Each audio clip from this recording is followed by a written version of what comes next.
Welcome to the Alien Enemies or Illegal Immigrants, a constitutional reality check presented by the Hillsdale Justice Project at Liberty Hall, narrated by John Rutan.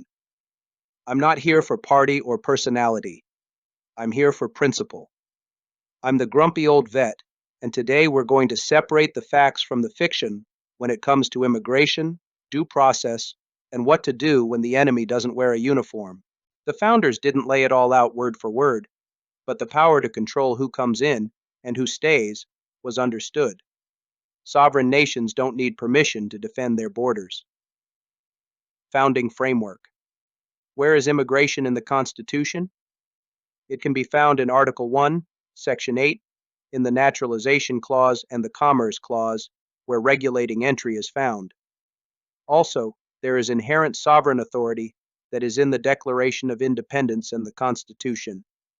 The executive branch is given the duty to protect the sovereignty of our nation, the Alien Enemies Act of 1798. What is the Alien Enemies Act?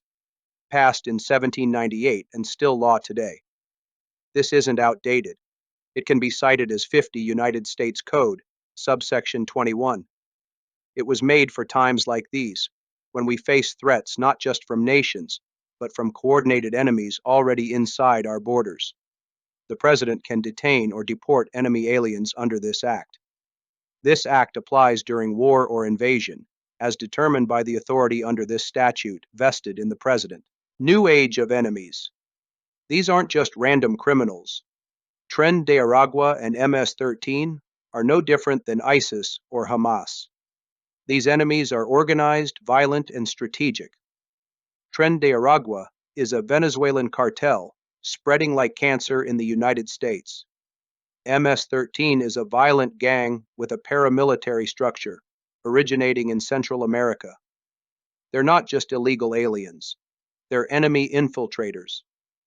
They are transnational criminal cartels that are not loyal to any flag or sovereign nation, and they are more dangerous than standing armies. Article 3 versus Article 2 courts. Which court handles what? If you're in an Article 3 court, you're getting the full meal deal, jury, judge, and due process. Article 2, that's an immigration court run by the executive. You don't get a jury. You don't even get a lawyer unless you bring your own. In an Article 3 court, the judges have lifetime appointments, defendants are afforded full due process, as well as constitutional protections.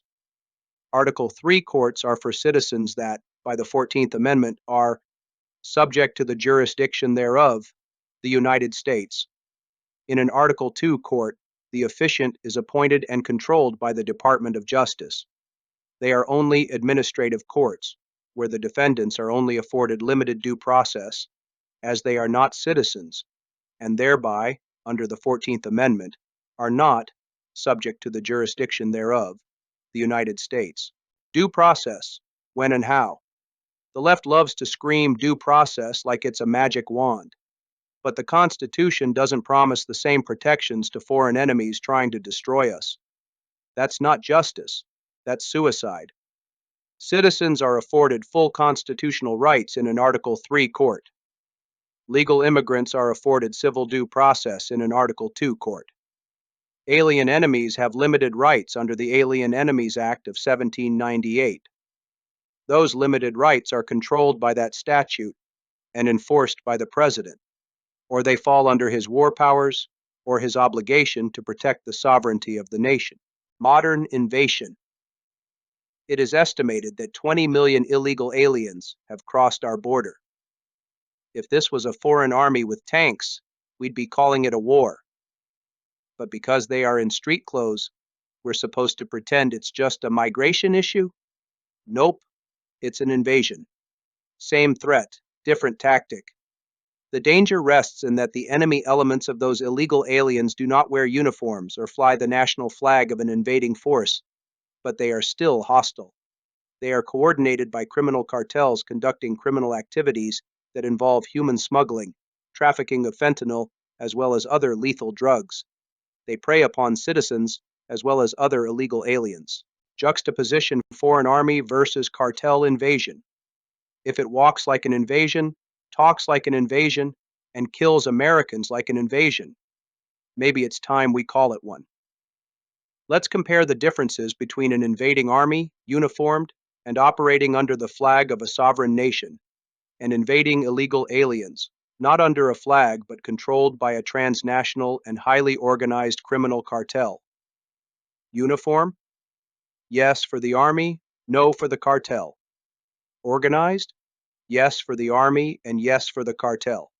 Armed? Again, yes for both groups.